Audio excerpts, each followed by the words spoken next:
Assalamualaikum warahmatullahi wabarakatuh. Apa kabar semuanya? Mudah-mudahan tetap sehat walafiat. Dan ingat, kita harus tetap menjaga protokol kesehatan. Sobat sekalian, yang akan kita bahas pada kesempatan kali ini adalah konsep dan cara meningkatkan keterampilan. Masih ingat dengan analogi pohon?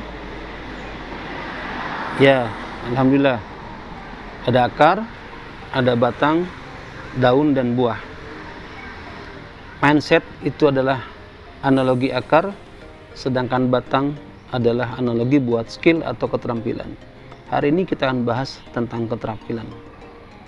Jadi pada dasarnya, menurut ilmu ahli saraf itu, bahwa mindset dan skill merupakan kinerja bagi seseorang. Kita akan bahas tentang keterampilan. Coba kita uraikan satu persatu. Bagi Anda sebagai seorang pelajar atau mahasiswa, bagaimana keterampilan yang dibutuhkan oleh Anda? Pertama, ketika guru atau dosen sedang memberikan pelajaran di dalam kelas, maka yang paling bagus adalah perhatikan dengan seksama. Ya, dan yang kedua, pulang kuliah atau pulang sekolah, sesampainya di rumah atau di tempat kos, maka pelajaran itu diulang kembali. Karena bisa jadi ada catatan yang kurang lengkap atau dibutuhkan referensi tambahan dari buku lain. Itu namanya mengulang. Yang ketiga adalah dengan melatih. Melatih soal-soal, mencoba sejauh mana kemampuan Anda terhadap ilmu yang diberikan oleh guru atau dosen yang diterima oleh Anda beberapa hari yang lalu. Dan yang keempat, Anda harus selalu bahagia berbagi. Artinya, ketika ada orang yang bertanya, saya tidak mengerti pelajaran ini, bagaimana cara mengerjakannya, Anda harus ikhlas memberikan bantuan. Karena dengan cara demikian, itu adalah belajar yang paling efektif. Atau dibikin kelompok belajar di mana orang-orang yang Allah takdirkan menjadi yang terbaik di kelasnya, mereka menjadi leader di tempat itu, dan dia melakukan pembelajaran atau proses belajar mengajar kepada temannya yang disebut dengan tutor sebaya. Bagi Anda, seorang guru, dosen, trainer, ataupun instruktur, maka ada keterampilan yang harus dimiliki oleh Anda. Pertama, olah vokal Anda harus jelas. A, I, U, E, O. Itu olah vokal Anda. Yang kedua adalah olah tubuh atau body language-nya. Ketika Anda mengatakan ada 5 manfaat, maka tangan jari-jari Anda menunjukkan kalimat ini akan lebih mudah dicerna oleh anak didik Anda. Dan yang ketiga adalah yang disebut dengan olah materi.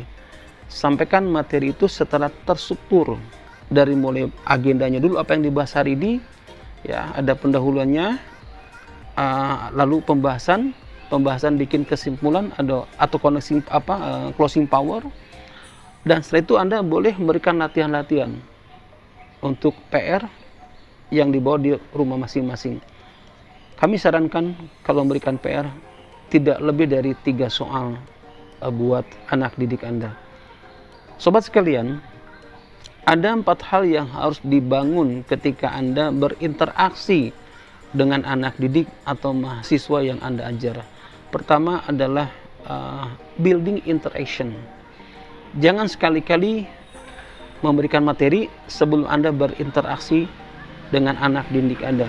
Ya, misalnya Anda bisa mengatakan say hello, apa kabar semuanya, mudah-mudahan sehat semua. Itu adalah Anda berinteraksi. Atau saya senang sekali dengan kelas ini karena kelas ini termasuk kelas yang paling punya prestasi. Itu adalah building interaction. Yang kedua adalah building connection. Sama ini juga, Anda bagaimana bisa menghubungkan antara materi yang pertama atau sebelumnya dengan materi yang akan dibahas, sehingga anak didik itu tidak terlalu confused. Atau bisa jadi anak itu dibawa ice breaking dulu, ada hal-hal yang bisa menarik sehingga mereka tidak terlalu fokus kepada materi yang akan dibahas, tapi untuk sementara dia memberhentikan kelelahan karena sudah menerima pelajaran dari dosen atau guru yang lainnya. Itu namanya building connection. Yang ketiga adalah building curiosity. Jadi si anak itu harus digali keingintahuan mereka. Nah, kalau mereka ditantang untuk supaya tahu, biasanya anak akan lebih terpancing emosinya dan dia selalu ingin berharap. Contohnya begini, ya, ada beberapa kerugian kalau sampah dibuang sembarangan, penyakit, lingkungan jadi tidak nyaman, udara pun jadi kotor dan sebagainya. Tapi ada hal positif yang ingin saya sampaikan, dan itu adalah kabar gembira bagi Anda. Jadi ada hal-hal yang dibangun dulu keingintahuannya. Kalau dia tidak mengerjakan, maka akan ada dampak negatif. Tetapi setelah itu Anda baru berikan solusinya. Dan yang keempat adalah yang disebut dengan building report. Tidak ada salahnya ketika Anda datang ke kelas, Anda memuji suasana kelas yang ada di tempat Anda akan mengajar. Anda sampaikan bahwa kelas ini termasuk kelas yang punya prestasi, dan saya dapat kabar dari guru sebelumnya bahwa ternyata di antara kelas lain, kelas ini adalah termasuk yang paling tertib. Mudah-mudahan ada manfaatnya buat Anda yang ditakdirkan menjadi guru atau menjadi seorang dosen. Nah, sekarang bagaimana kalau Anda menjadi seorang marketing atau sebagai seorang sales? Setidaknya ada 4 keterampilan yang Anda harus miliki. Pertama adalah see more people. Anda harus punya keterampilan bagaimana bisa bertemu sebanyak orang. Tolong dicatat, sebanyak orang, bukan sedikit tapi sebanyak orang. Ketemu di pesawat, ketemu di kereta api, ketemu di transportasi lainnya, atau ketika ada acara apakah reuni akbar dan sebagainya, Anda gunakan supaya Anda bisa bertemu sebanyak orang dan Anda punya data lebih banyak lagi dibandingkan Anda hanya melakukan face to face kepada orang. Yang kedua adalah Anda punya keterampilan memilah dan memilih mana kira-kira yang harus dijadikan skala prioritas untuk bisa ditemui karena mungkin jarak tempuh, atau yang kedua karena benefit yang akan diambil jauh lebih besar, meskipun jauh pasti Anda akan mengejarnya. Yang ketiga, bisa jadi Anda akan menemui orang tersebut meskipun jauh karena memang benefitnya sangat dibutuhkan oleh mereka. Itu yang kedua adalah shoot the prospect. Anda punya keterampilan di situ. Yang ketiga adalah find the client and getting referral lead. Anda harus mampu meminta presentasi. Ingat, meminta presentasi, meminta audiensi. Dari dua hal itulah pada dasarnya Anda sudah punya peluang 85% untuk bisa closing. Ketika diizinkan untuk presentasi, maka lakukanlah yang terbaik di saat Anda presentasi. Siapkan materi dengan baik, sampaikan materi dengan lugas, dengan waktu seefektif dan seefisien mungkin. Kalau ada bertanya, jawablah pertanyaan itu secepat mungkin, tetapi memenuhi apa yang diharapkan oleh penanya. Dan yang keempat, keterampilan yang harus Anda bangun adalah make it productive. Kalau Anda sudah bisa membuat orang yakin membeli produk Anda, maka lakukan cross selling. Contohnya seperti ini. Ketika Anda menjual kamera, misalnya taruhlah dengan harga 30 juta, Anda sudah punya untung. Orang yang marketing yang hebat adalah meningkatkan keterampilannya apa tidak sekalian dengan tas kamera ini, atau tripodnya, atau pelapis lensa. Jadi artinya tidak terputus kepada produk utama yang sudah dibeli, tapi Anda bisa menjual rangkaian produk sebagai penunjang dari produk utama. Itu keterampilan yang harus dimiliki oleh seorang marketing.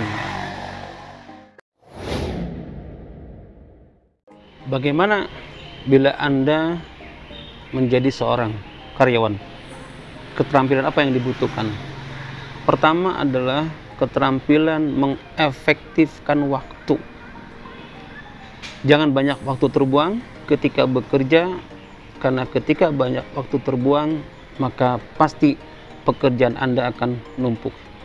Yang kedua, Anda harus punya keterampilan sesuai dengan pekerjaan yang sedang Anda tekuni saat ini. Dan yang ketiga, Anda harus punya keterampilan memberikan services kepada siapapun, kepada atas Anda, kepada atasan Anda, kepada orang yang satu level dengan Anda, atau kepada bawahan Anda. Jadi keterampilan memberikan services ini akan menjadi daya tarik dan daya ingat bagi siapapun yang berinteraksi dengan Anda. Sobat sekalian, ketika Anda menjadi karyawan, keterampilan tambahannya adalah Anda harus bisa menyadari bahwa kekurangan apa yang harus dimiliki sehingga Anda menjadi seorang karyawan yang bisa dibanggakan. Kekurangan diri, dari pemahaman kekurangan ini, maka Anda akan bersungguh-sungguh untuk mencari solusi yang paling tepat dan efektif. Bagaimana? Apakah keterampilan yang dibutuhkan oleh Anda sudah ada dalam materi yang kita bahas hari ini? Mudah-mudahan ada ya. Sekarang apa manfaatnya kalau keterampilan itu dimiliki oleh sobat sekalian? Yang pertama adalah Anda akan menjadi ahli di bidangnya. Bayangkan, karena menguasai keterampilan, maka Anda menjadi ahli di bidangnya. Yang kedua adalah diri Anda akan lebih bermanfaat. Kenapa? Karena sudah diketahui bahwa Anda adalah ahli di bidang IT, ahli di bidang komunikasi, ahli di bidang marketing, ahli di bidang lainnya, maka Anda akan dimanfaatkan atau lebih bermanfaat dan berkontribusi kepada orang lain. Dan yang ketiga adalah Anda akan punya percaya diri yang tinggi, bukan sombong. Karena ilmu Anda sudah mumpuni, Anda punya percaya diri yang luar biasa. Sobat sekalian, inilah manfaat tentang menguasai keterampilan, atau Anda harus senantiasa mengasah keterampilan diri Anda agar Anda punya kinerja yang baik. Tetap menjaga protokol kesehatan, karena kesehatan adalah milik kita bersama. Terima kasih, tetap semangat. Assalamualaikum warahmatullahi wabarakatuh.